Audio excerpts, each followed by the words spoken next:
আসসালামু আলাইকুম রহমতুল্লাহি ওয়া বারাকাতুহু।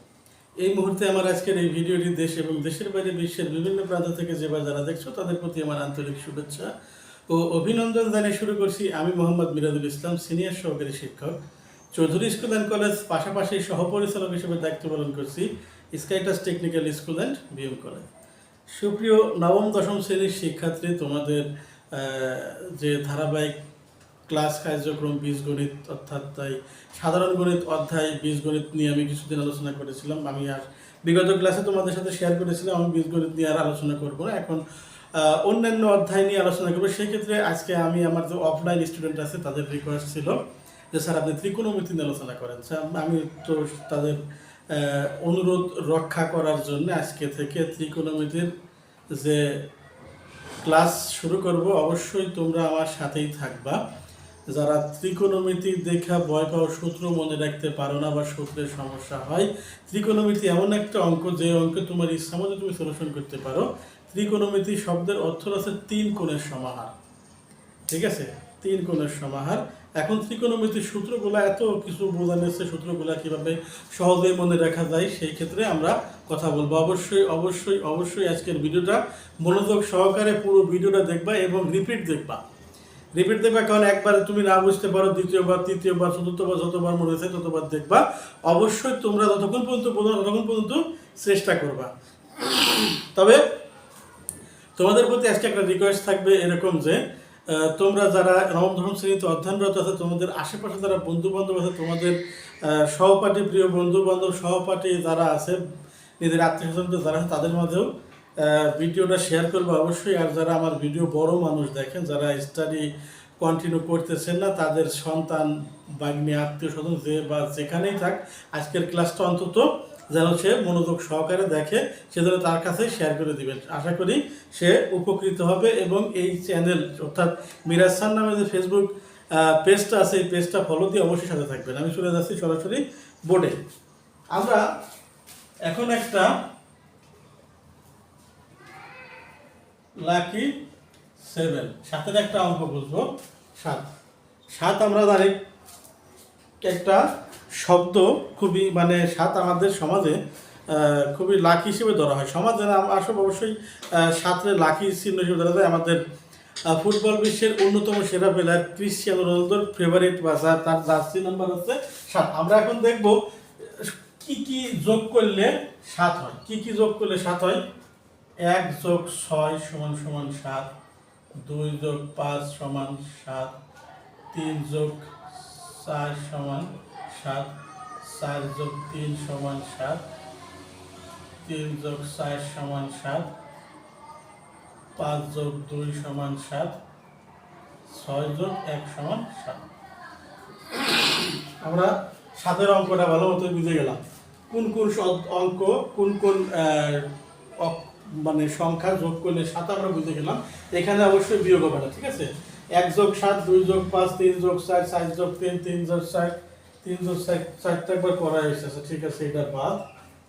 5 যোগ 3 আমরা একটু দেখি, এই পাশে 1 2 3 4 5 6, এই পাশে 1 2 3 4 5 6। আমরা বুঝতেছি যে এইগুলা সংখ্যা যোগ করলে 7 হয়। আমরা এখন দেখব ত্রিকোণমিতিক অনুপাতগুলা কি কি। এখন দেখো ত্রিকোণমিতিক অনুপাত কিভাবে লিখতে পারি আমরা। sin, cos, tan, cot, sec, cosec।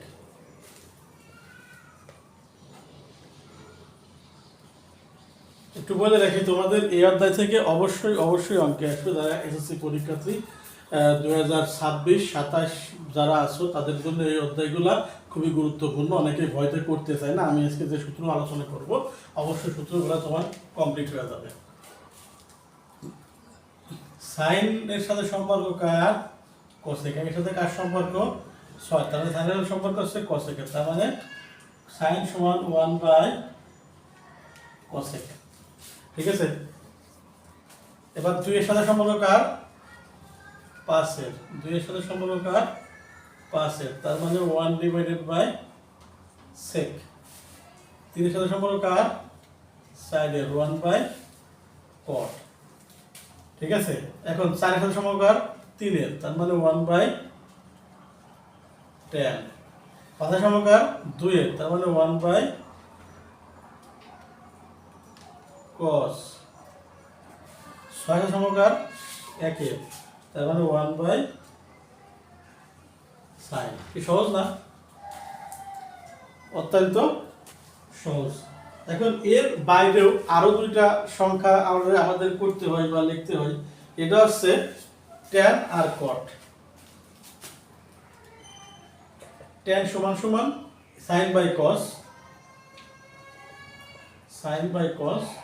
সেক্ষেত্রে cot সমান সমান তাহলে কি হবে? cot হচ্ছে sin এর উল্টা, সরি tan এর উল্টা, তার মানে cos বাই sin।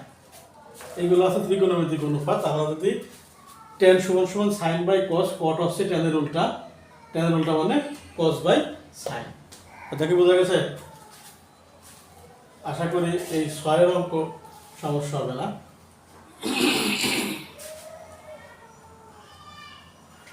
এখন এই sin cos এর কিছু সূত্র আলোচনা করব, যেমন sin square theta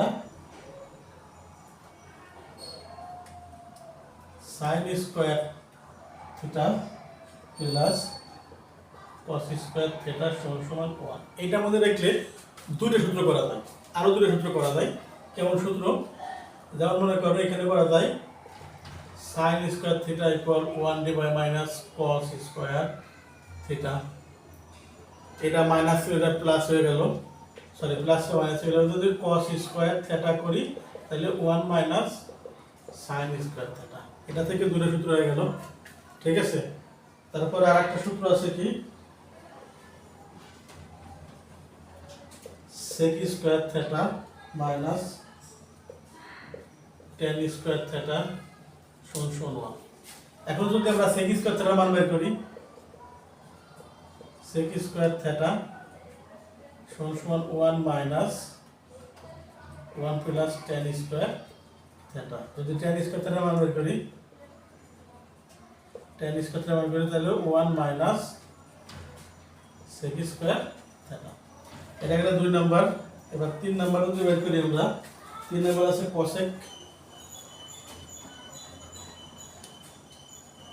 cosec square theta minus cot square theta সমান 1। এখন এই সিস্টেমেই বা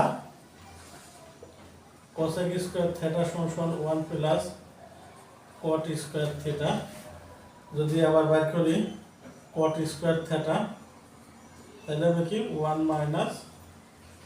cosec স্কয়ার থিটা। বুঝা গেছে?